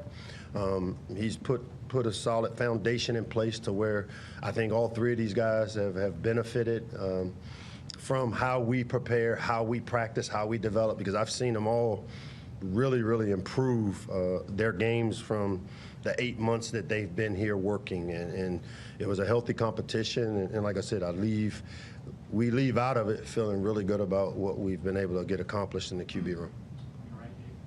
Afternoon, Mike. Dave, what's up? Not much. Regardless of who plays quarterback, to your eye, man? You should see the other guy. Whoa! Don't mess with the bull. You get the horns. Hey, man, be careful, man. Don't put your hands on people. Dave. Regardless of who is your starting quarterback, he's got to stay upright. What with your offensive line? What gives you cause for confidence that the 5 guys or the 10 guys, the whole will be greater than the sum of its parts? Yeah, we got 2 deep 10 guys. You know, we've got a smattering of some true freshmen in that 2 deep that have earned the right to be in it. We've expedited the growth of some of these guys. I mean, really, when you look at the job that we've been able to get done over the last 3 weeks, now we got to go play. You know, but when you look at the competition of the front 7 on defense, which is one of the strengths of our team, and the way we've come along up front on the O-line, We're going to have some growing pains, but I feel good that we've got the right guys in the right places, and what we've got to do now is get the continuity and get those guys playing, together. When you have a quarterback competition, the one negative is you don't have a consistent voice in the huddle or on the sideline, and they've all kind of had to adapt as those three guys have competed. And, now that we've got the consistent voice in there, I expect you'll see the O-line kind of gel and get better with each game. And, up front is the toughest and the longest to develop players. And we've done everything based on the resources that we've been given to be able to try to expedite how we develop our guys up front. Yeah, Coach. Kind of following up on Dave the Boxer's question. You've won 23 games in the last 3 years, 7, 8, and 8, three bowls. Is there a specific part of the team that you can point to where there's improvement that gives you confidence that you can get to that next level that you talked about in your opening press conference before the season began? Yeah, it starts with playing good defense. Been a part of championship teams, whether it's national championships, conference championships. In this league, you got to win up front, and we knew that. The way we've constructed our team over the last 5 years, it's been how do we get depth up front on the D-line? How do we develop the depth to get through a tough Big Ten schedule on the O-line? And, everybody knows we got skill. We've had receivers, DBs, speed. Very few teams in our league, have the ability to recruit the speed that we have in this area. And where we've struggled is getting the big guys. And I think anybody that's seen us practice says, hey, we kind of look like a Big Ten team now. We've got length and size on the O-line and D-line. Now, it does take 3 years typically to grow an offensive lineman to be able to play and be productive in this league.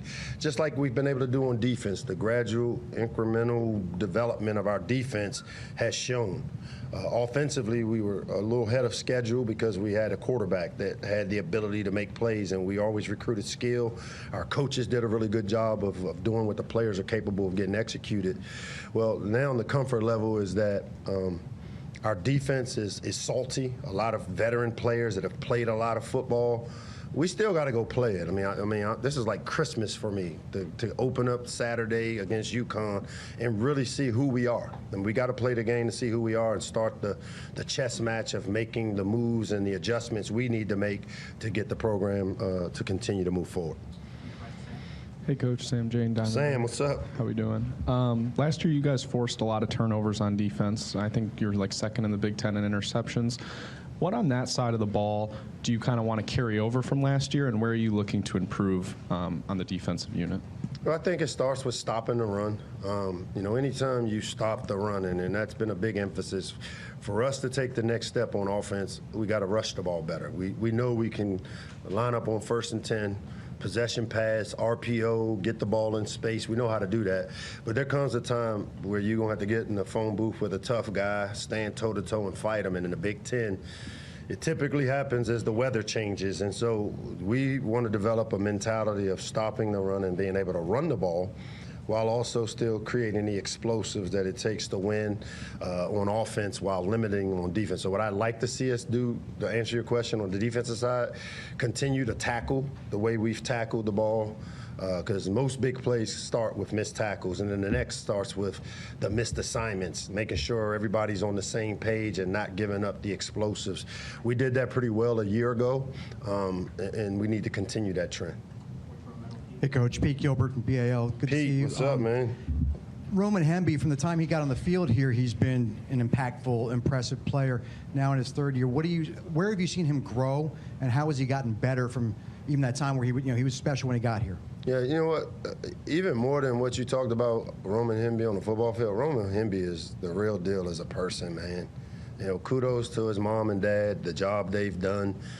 From the time that kid got on campus here, and again, he came in a 3 running back class, if you remember, Kobe, him, and Antoine, and much like some of the other guys, he didn't play very much as a freshman and redshirted, and then all of a sudden, boom, he shows up in the bowl game, and people starting to see the things that we knew about him. But the thing, we talk about Roman, the football player, but Roman, the person, Roman, the Maryland Terp representative is an unbelievable guy, and that's how you win championships, when you recruit guys like Roman, because you know what Roman going to do? He's going to bring in other good players, which he has, and I expect Roman to continue to build on the legacy that he started here, and he's been a tremendous leader. I mean, that's the reason why, you know, when we start the year off, it's kind of like the lift-off of a rocket. You know, it takes hundreds of hours to build this rocket to take off and go places it's never been before. A lot of people play roles. Not everybody gets to make the trip up, but they all play a role in it. And so this is kind of liftoff, and we're able to do it because of players like Roman Hemby. Coach, you kind of led with this in your opening here. We know how important the X's and O's are and the Johnnies and Joes that are in your program, but why is it important to your program that the students and that the community come out here and feel the shell for your team? You trying to push my buttons, aren't you? Come on, man. We need them. I mean, we really do. Like, I've said this before, and again, I'm not going to be the dead horse, but we've tried to do our part as a team to recruit the right kids, to build this program. My bosses, Damon and Colleen, have given me the resources. We've navigated COVID. We've navigated NIL, transfer portal, and we've done our part, or have tried to do our part to the liking. Well, to take the program to a championship level, we got to have championship level support, fans, people coming in. I mean, there's no reason in this area that there's a Saturday family-friendly environment. Man, it should be a block party. Like all the local kids, whether the youth football programs that play on Saturday morning, they should be here supporting the Terps. We're the flagship university. We're the marketing arm for the state. When you leave this state, people talk about your flagship university football team, and you know what? When we bring some of these top players, I mean, we have some of the top players in the country in recruiting, and they need to come and see that we have championship caliber fans. We've tried to do our part to put the product on the field. We got to do our part by, you know, winning. Sure, win some big games, Locks. Shut your mouth and win some games. I get it. But it'll be a lot easier to win some games and shut my mouth if I can keep the top players here, because we got fans in the stands early, staying late, rabid fans that don't care, win, lose, or draw. They love their Terps. I know I love my Terps, and I know our Terps love representing the state of Maryland. Hey, Coach. Hey, what's up, big dog? So since you've been head coach, the team is 14-1 against non-conference opponents, including 12 straight wins against them. So I was wondering what has gone into the success that you guys have had in non-conference play.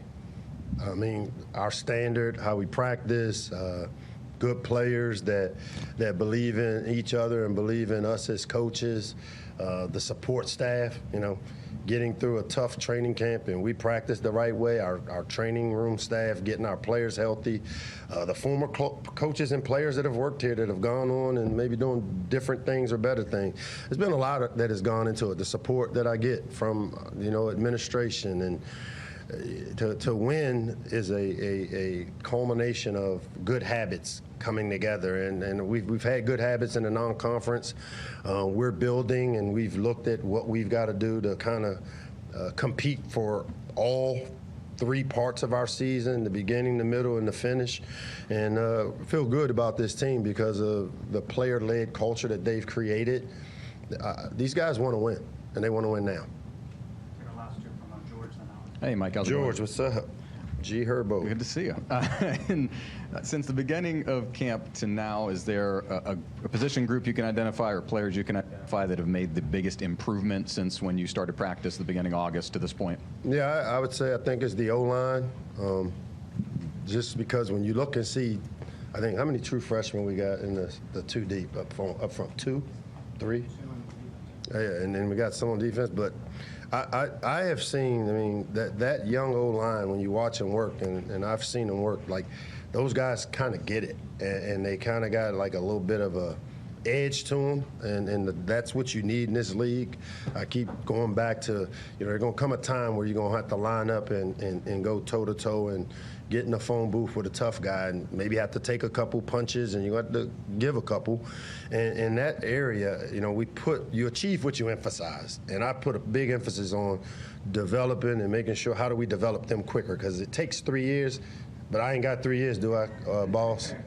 I got 3 years because I got to get it done now. And so Braz, the O-line, and those coaches that we've added. I mean, I've been bragging about it. I hope they prove themselves right and prove me right. How's it going? Alex Clays with WJZ back here. What's up, Start with the quarterback. Let's end with it. Might as well. Yeah, let's do it. I was just wondering if you could peel back the curtain a little bit, and was there a characteristic that the guy that you ultimately select to be the starter that this person has, that this trait that they've shown, or is there something on the field that they showed you throughout this camp that separated them? Just kind of peel back the curtain on that decision-making process for us. Yeah, I mean, going into it, I was pretty clear on what it would take to be the starting quarterback, and it starts with who gives us the best.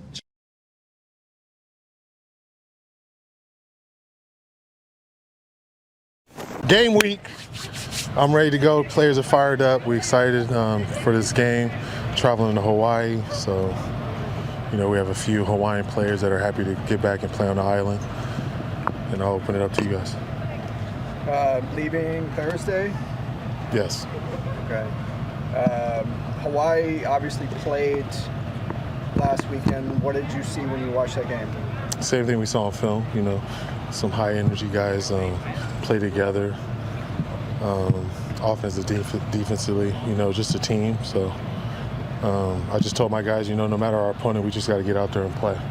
It really doesn't matter who we're going against. Just play our Bruin standard and we should be good.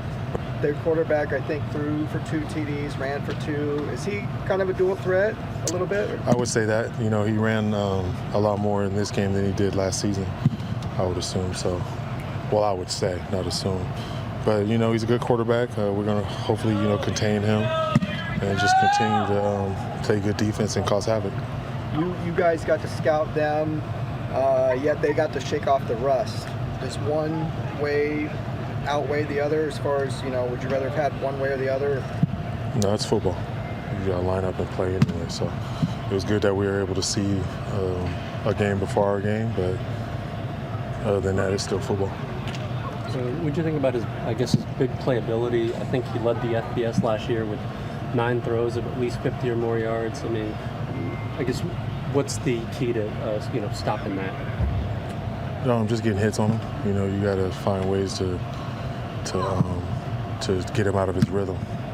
Offensively. So I'm just going to come in there and hopefully our front does a good job.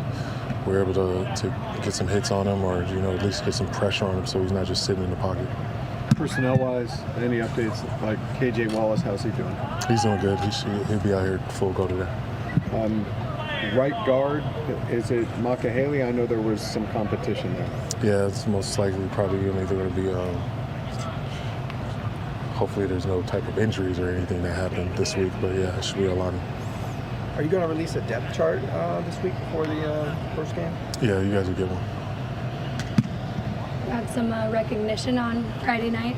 What was that experience like for you? It was good just to go back to the high school, see a lot of my teammates, ex-coaches, a couple teachers. So, it was pretty exciting. Tustin's is where it started, so it was good to go back home. At QB2, would you say Justin Martin's won that spot? Yeah, you would say it was Justin Martin. How was it going out to the Rose Bowl? What were some of the value of doing that on Saturday? Just the whole communication from coach to player, using the iPads, see who we have in the box, communicating like that. Just kind of wanted to get out there, just kind of give them a little mock game, just so they can, have the special teams tied in with the offense and defense. Why couldn't they just yell down to you? I'm not going to talk about their field. So okay. It's, I'm just glad that we'll be able to play a game this weekend. Was there anything that was like, in retrospect, you're like, wow, I'm glad we did that to get that kind of kink out? This was helpful? Just so it's familiar to guys, just so it's not new on game day, really, for coaches and players. Do you kind of have to tone the guys down a little bit, keep them even-keeled with the excitement of game week finally being here? You can say that to a bit, but, I still want them to have energy and stuff. You got to be enthusiastic out here. You got to be excited to be able to play a game. It's 0 week, so I'm fired up. I know they are, and I'm not holding them back. So if they want to let it out, let it out. When you think about the totality of camp, anybody come out as maybe a pleasant surprise, somebody who maybe developed a little quicker than you thought, or just improved from the spring to the fall at a significant rate? Cam Jones did a good job in those 3 weeks, just picking up the offense as fast as he could and being able to just play fast. He was running around making plays, so that was pretty exciting. Are there any positions battles still going on right now, or do you feel like you know who's going to line up for the first string for the opener? The only ones that still might be is the kicker and punter. Everything else is pretty solid. Would you say some of the guys that kind of were going through the acclimatization process, like Jalen Berger, are they prepared? Who else was that? Are they prepared to play? Sharif. Yeah. Both of those guys, would you say they're prepared? I would say they're pretty close. We'll see how their conditioning goes this week and to put a finalize of what we're going to do. A couple days ago, there was the NCAA Football Oversight Committee had a recommendation to eliminate the spring transfer portal window. Just your thoughts on that, how much that would maybe help you guys as a staff, and maybe from a player's perspective, do you think that's a positive thing? Or? I think just one portal could help. It would just be a little easier, just to maneuver, but coaches can leave at any time, so players should be able to too. We saw Kanye Clark in the mix at return last week. He had one of the best returns. Is he in the mix to actually maybe contribute in that spot? He has a shot. We're pretty deep at returner though, but he has a shot.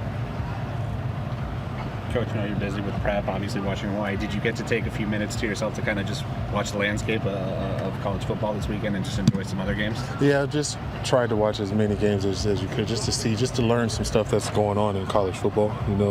You can always learn a little bit from every game that's being played. So I try to watch as many as I want, but I for sure wanted to watch Hawaii. Did anything stand out to you? Not really. Nothing too crazy, but we'll have a couple plays that we show our team on Thursday.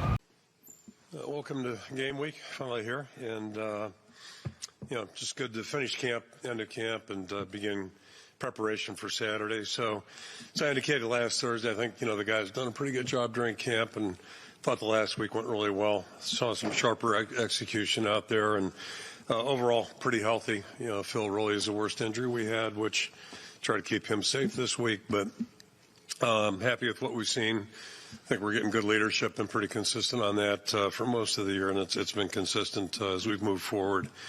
And then the challenge over the weekend and then starting this week is just transition into normal student life. A lot more activity in Iowa City this past week or so, and our guys are out there with student body now. So got that to deal with. They're back in classes, and then we've had a spike in heat too. So it's a couple things going on that way, but.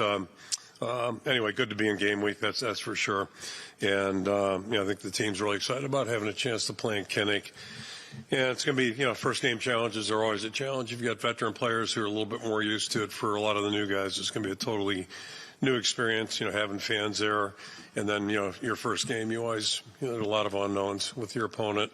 And I'll talk about that in a little bit here, but that's kind of where it's at. So, as we look forward, moving forward in the game here, our captains, defensively, we've got Jay Higgins and Quinn Schulte.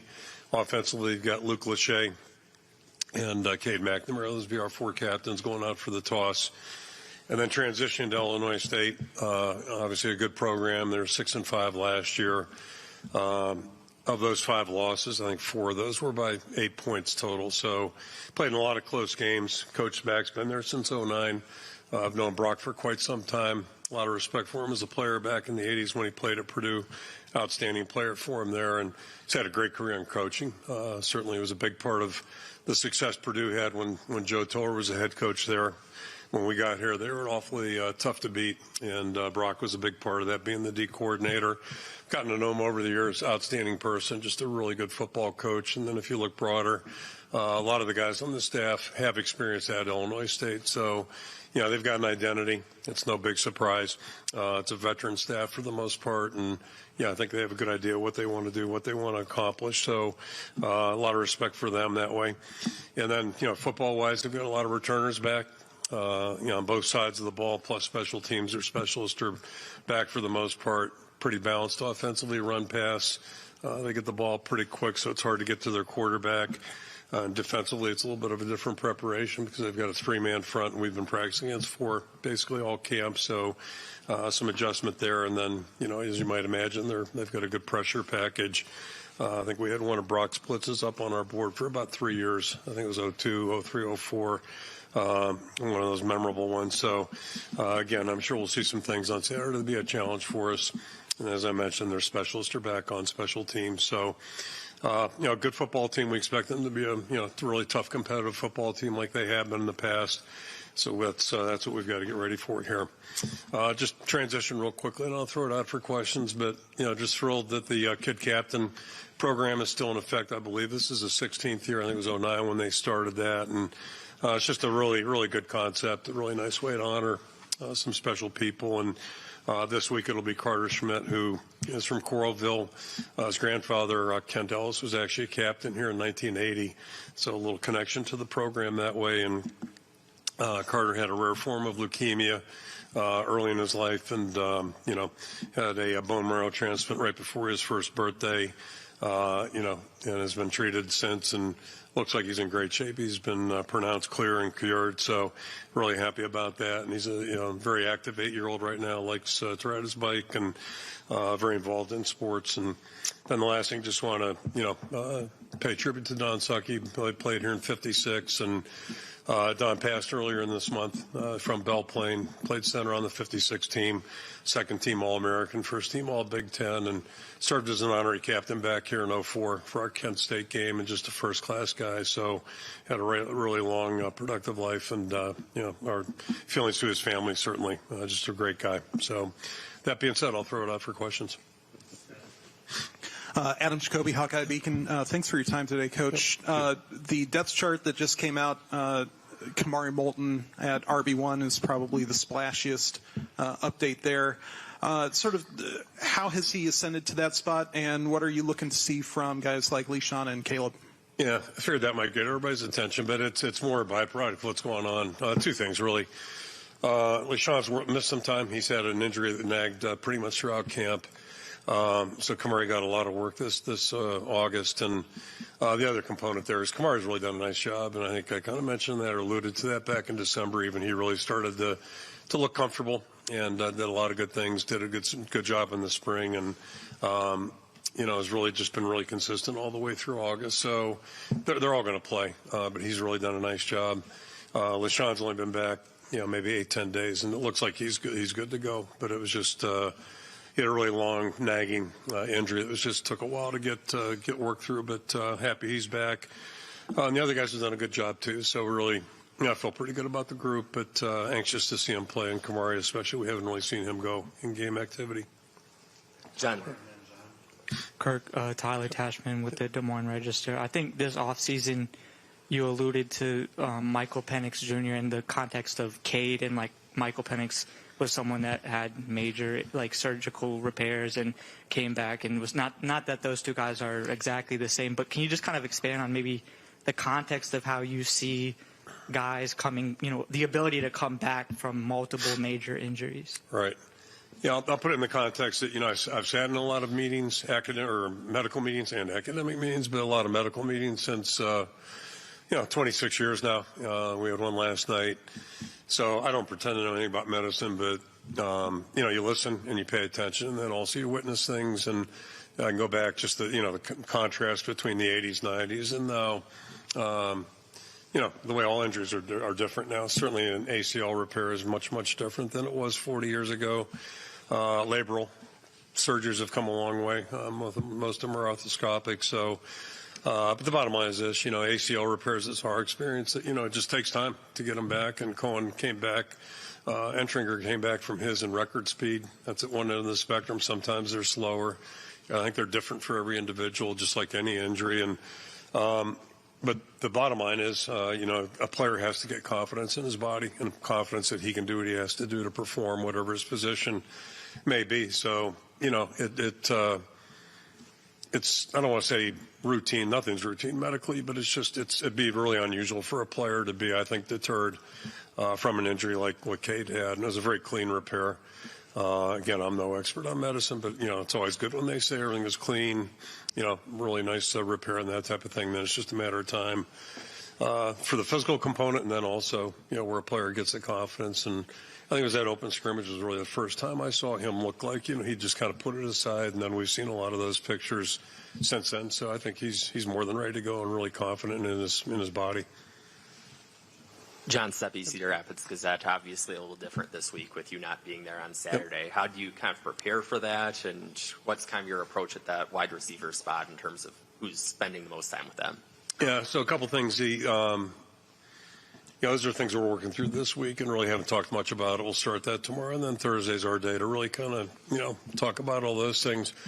Yeah, I did think of one good thing about this. At least I can blame if, something happens Saturday and just say, I don't know why they did that. That was stupid.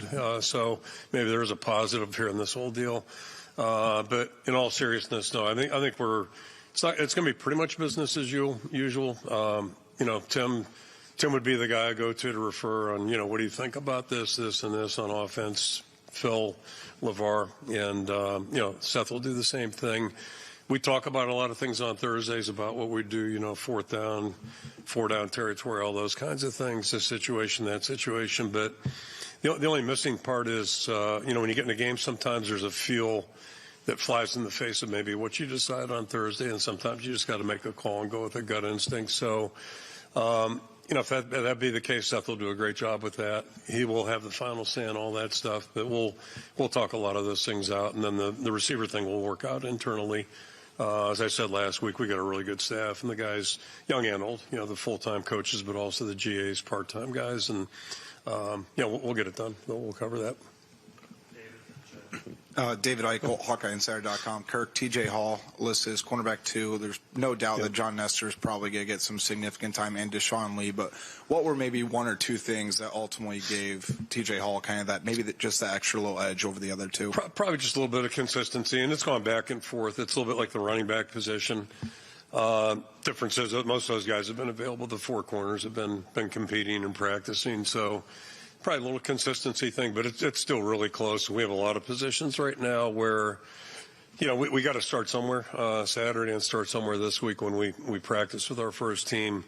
But I will say this, it won't surprise me, especially in certain groups where it may take a month to figure out like where we're at. And I say that in a positive way because I think we have a lot of young guys right now that, we're going to learn a lot more about them. John Nestor's a good example. He hasn't played an awful lot. We've seen him on special teams. So to see him in game action, I think we'll learn a lot about him. I think our receiver room's a lot like that. The back thing will probably sort itself out, but I think we've got guys that are capable. So that's part of the process here as we move forward, and it'll be interesting to see what it looks like here 6 weeks from now as opposed to just, this Saturday. Jedd Leistico, Des Moines Register. You've been at this for 25 years at Iowa, 28 in total as a head coach. In your opinion, what are the most important jobs for the head coach on game day itself? And I know you're probably going to give a self-deprecating answer here. Yeah. But no, so what is Seth like for Seth? What does he need to do the best on Saturday? I'm laughing because they're chuckling. He gave me a report on what I do, and there's more there than I thought, I guess, because you just kind of do what's natural in your position. But yeah, I guess, some of the decisions we talked about are part of it. But if you think about over the course of 12 weeks, there aren't that many decisions you make and that are really critical, I don't think.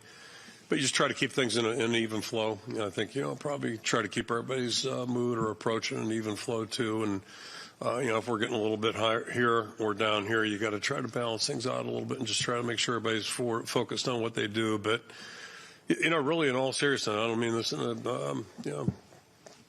to low-key it, but it's probably what you do during the week is more important, I think, and then certainly during camp and just year-long, just trying to, make sure everybody's kind of keeping their eyes on the target, what we think is important. And once you get to game day, I say this in all honesty, the players do win the games. They're the ones out there competing. We can't do that. There are times when we maybe do something that's helpful, but overall, it's how the players play. It really is. So, they'll do great. I mean, we've got a good leadership group here, and they'll do great. But there's going to be some challenges. There's no question about that. And there are going to be some things that we don't expect.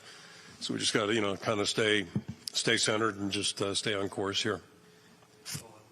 Owen Sebring with KGAN. I saw that Cade Pieper is the backup center right now. He's a guy who's received a lot of praise from his fellow offensive linemen. Yep. Is that where he's firmly entrenched now, is just at center, or would we see him anywhere else on the O-line? Yeah, he can play anywhere on the interior, and that's a good question because it kind of opens up we do have some flexibility this year, which is kind of nice going into this. We've trained him a lot or worked him a lot at the center position.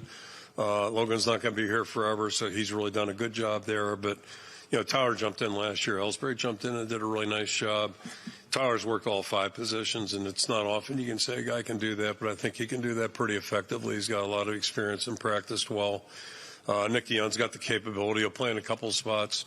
So, those would be our top 8 guys with the 5 starters. And, I think we probably have a little bit more versatility and flexibility than we've had in the past, which is good. And we've got some younger guys that are moving along, and we're going to try to keep them growing too. But yeah, those would be the top 8 guys. And yeah, Cade's been he's quote unquote undersized when we recruited him, but he was just a lean guy, and he's still lean, but he's really done a good job, and he's done a really nice job on the field. John Sears, WHO-TV. Kirk, when you have a new offensive coordinator, new offensive schemes, what are some realistic expectations for you as the head coach as you enter game 1? It's like every game. I mean, you just want things to go smoothly, and you want the flow of things to be good. Things that stop offenses are negative yardage plays, unforced errors, penalties, false starts, those kinds of things, alignment errors. So just, playing fundamentally sound that way would be a good starting point. Keeping the ball off the ground is always a good thing. And then, regardless of what you're doing, but there are going to be some things that are going to pop up, and some things we're trying to get cleaned up in practice right now. We had Saturday off. Sunday we didn't do any football stuff. We just let the guys stretch and jog a little bit. So we got back into football again yesterday, and we took 2 whole days off without helmets on, and looked like we hadn't practiced in 6 weeks. So it's all of a sudden you're right back to trying to get the guys in there. Plus you're trying to deal with some things that maybe you haven't seen. So, but all that being said, I think just good effort, obviously playing fundamentally sound and not doing things that are going to beat us. That's a good starting point. Then if we can get a little momentum going and get hit a couple of plays, that's always a good thing too. It's usually what it takes for offensive production. Blake Hornstein, Hawkeye Headquarters. Coach, good to see you. It feels like as far as level-headedness goes, you have a unique approach to every single game. You treat every single game the same, whether it's an FCS team or, say Georgia 3 years ago. You guys treat every game as a unique challenge. As a coaching staff, how do you uniquely motivate your players every single week to treat every single game the same? I mean, with all due respect, I just explained to our guys, like the people that think they know what's going to happen, most of them don't have to go out and compete. I think whoever it was, somebody said, experts are people that aren't accountable to anybody. And, so it's good to be an expert, I guess. But we got a lot invested. Everybody's got a lot invested. And one thing I've learned, in 20 plus years of being back here, and, it's no different in the NFL, although in the NFL, everybody's in the NFL. But, if everything starts with respecting your opponent, and in college football, anything can happen. Last weekend already illustrated that. There were at least 2 games, I think, that went, opposite of what people would have predicted. So it's just the nature of college football. And, we're talking about young people. They got a lot on their minds and a lot they got to deal with. They do go to class. They're trying to earn a degree. And, if you're not careful, you can get off the track and lose the concentration that's necessary to be good at this level. And, winning is hard. I think it's harder than it's ever been in college football. And that's a good thing. It's competitive, but you have to appreciate that, and you've got to understand it's week by week. And I think I said this somewhere in the last couple of press conferences. We only got 12 that are guaranteed. So it's really not that much compared to all the time we spent preparing and practice and training. It's just such a small percentage. So to think you can't be ready 12 times, there's really no excuse for that. And that's everybody's job. Hey, Coach. Matt McGowan from the Daily Iowan. Just wanted to ask you about Xavier Nwamka. Obviously, a 5-star recruit coming to Iowa. How has he handled those expectations, and how has he grown throughout his time here? He's been great. He's just absolutely great. And, I know 5 stars and all that, and we don't get a lot of those. But you would never know with him in the building, 5-star, 3-star, or 2-star. He's a quality young guy, first and foremost. Really does a nice job that way. And it's been fun to watch him improve each and every turn. So he's really doing well. he dealt with a little bit of a injury or a medical situation here during camp, so he missed some time. So he's, not maybe as far along as he would be in normal circumstances, but done a really good job, and expect him to have a really good year this year. Kirk, Scott Dockerman with The Athletic. I wanted to ask you about, earlier today, there was a documentary that dropped on Connor Stallions from Michigan. Yeah. And there was a segment that showed him with the game ball from Kinnick Stadium from 2 years ago, had his name placed upon it. What are your initial thoughts now that it's there, it's not a rumor anymore? Yeah. And then secondly, do you have any opinions on what should happen to the University of Michigan based on this? Yeah, I'll let somebody else figure that out. And I just heard about it maybe an hour ago, something like that, and got an email. But that's so far out of my it's history right now. So whatever happens, and the appropriate parties will deal with it. But our eyes are forward right now, and on that whole scenario, I never spent much time worrying too much about it. Just we got plenty to worry about right here. So that's kind of been my attitude. Yeah, thanks.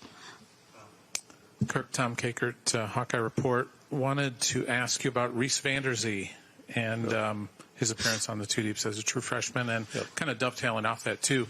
Any other true freshmen that you've decided maybe you're going to put out there on Saturday? No, nobody firmly, I don't think. I think I'm correct in saying that. I probably should know, but nobody firmly. And I think we'll be able to protect a lot of guys in that redshirt mode with the four game rule. So, but we'll see. We'll see how that all goes. Two things in Reese, there's opportunity at the position, and then secondly, more importantly, he's done a good job. It was kind of frustrating because he had some stuff he was dealing with through the summertime medically, but that cleared up, I guess, right before camp, I guess it would have been, and he's done a really good job. He's learning quickly. He's done some really good things out there in the field, and he'll be on the field for sure Saturday. Yeah. John Steady, Cedar Rapids Gazette. What's really stood out to you about Bo Stevens kind of coming back from the injury last year and kind of through fall camp now? Yeah, Bo's had quite a journey, since he got here, and that whole COVID class was, it's been interesting, but he's fought through a lot, the injuries, a lot of things that could have gotten him discouraged, and I'm not saying made him quit, but just, maybe, and I'm not saying make him break, but there are some things that he's had a tough go. He's really had to work hard for it. And, we've had a couple guys really do a great job. But I think, last spring was a big period for him. He was able to be out there all 15 days, and he's had a lot of injury things that have kept him in and out of the lineup and off the practice field. It's hard to gain traction and really get good if you can't be out there consistently. But spring was the first period where he went, start to finish, no issues. And same thing in August. He's really had a good month. And I just told him this morning, I said, you really had a good camp, and you should feel confident because he's worked hard and he's really, he's done a good job. So I'm anxious to see him play. He'll have some ups and downs like all the guys on Saturday, but he's a guy that's got a really good future in front of him. And I'm just really pleased for him the way he's fought through and pushed through. Adam Jacoby, Hawkeye Beacon. One position that hasn't been on the depth chart is returner. Any idea of who's been working, who's looking like a starter there? Yeah, I got some idea, but I think Weege will be the punt return guy right now. Weege will be back there, and he'll be starting off there, and then Caleb on the most likely on kick return. Got a couple guys in the mix there, but that'll probably be what it looks like. I'd say that'd probably be where we'll go. I'm just trying to think here. Lutmer's also a guy, and then T.J. Hall at punt return. Lutmer would probably be 3 right now, and T.J. would be number 2. And then the kick return thing, we're still looking at that a little bit. Yep. Finish up with Jack Shannon. Hi, Kirk. Jack Leader with KCRG. When we spoke to the players, with one exception, pretty much everyone was not worried about, rallying around you as their coach who wouldn't be there on the sidelines. It's kind of, honestly, a little lukewarm. It wasn't rah-rah. Yeah. Was that something you instilled in them that first day you told them? And just as a clarifying point, practice this whole week, is it going to look basically the same as any other week with you leading it? Or will you kind of cede some leadership to Coach Wallace? I'll do what I always do through Friday night, including the snack. I'll go to the snack, and we tell them a little bedtime story before they go to bed, and then we have a snack. So I'll be there for that. But yeah, it's business as normal for me, and I think last year I heard about rallying cries and stuff like that. I made a mistake, so I've owned it, stepped on a line. I think the line was a little bit cloudy, a little bit blurry, but nonetheless I stepped on it. So that it is what it is. And just like if a player were hurt, or we all go on, we just go on and keep pushing on. And so I won't be here. There's nothing to rally about or anything like that. The idea right now is to everybody do what they're supposed to do, and I'm confident they will. We got a good group of guys, and the staff will do a great job. So to me, it's almost a non-factor, and it could be the same thing if I, got hit by a truck or something like that and wasn't there. So, it's all kind of the same stuff. Hey, Kirk, Shannon, KCCI. I know you talked about consistency, but where have you seen Kamari Moulton grow? Probably confidence. He's had a great attitude since he's been here. He's got good vision. He's bigger and stronger physically than he was certainly a year plus ago when he got here. So all that's good, and that's one of the benefits of experience. And so happy about that. He's got a tremendous attitude, but he's got a real good vision, a good ability to see things maybe other guys can't see.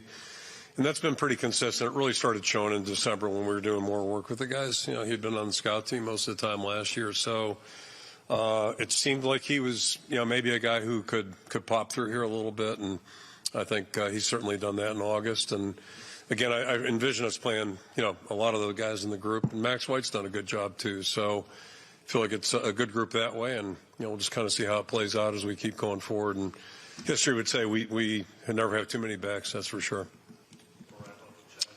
Jedd Des Moines Register. I know we talked a little bit about this in February, but honestly, hiring a new offensive coordinator probably overshadowed it. But you picked Seth Wallace as assistant head coach for a reason. Can you kind of articulate what you see in him that fills the role that you want to see on Saturday? And also, do you want him to kind of reflect what you do this Saturday, or kind of be his own person?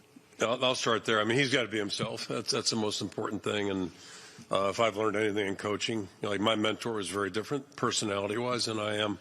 And the coaches I've worked for are very different than my personality. So you got to be yourself. That's first and foremost. Going back to February, basically, there's probably a reason I've never named one in 25 years because there's upside and there's certainly some downside to it potentially. So I don't want anybody to take it as like, picking, I like my fourth son or fourth kid better, my third kid, that type of deal. But, he's just done a great job. He's really, and it's no foreshadowing, none of that stuff. It was just, I felt it was time to reward him. He's had opportunities to leave, and several other our coaches have as well. But I just thought it was a good way to recognize the fact that he wanted to stay at the program. We certainly want him to stay. And I just think it made sense at that time. There was nothing more to it than that. But he's done a great job. But I've got total confidence. We got a really good staff of guys, and guys that have been here for the most part for quite a while, or have association with the program for quite a while. And I've said it before. I mean, the best part of my day is walking in here, outside of being with my wife, Mary, obviously. But I was walking in here and being with a lot of good people that we're all kind of working. We're different, but we're all working towards the same thing, and that's a fun thing to be part of. Great. Thank you. Okay, thank you.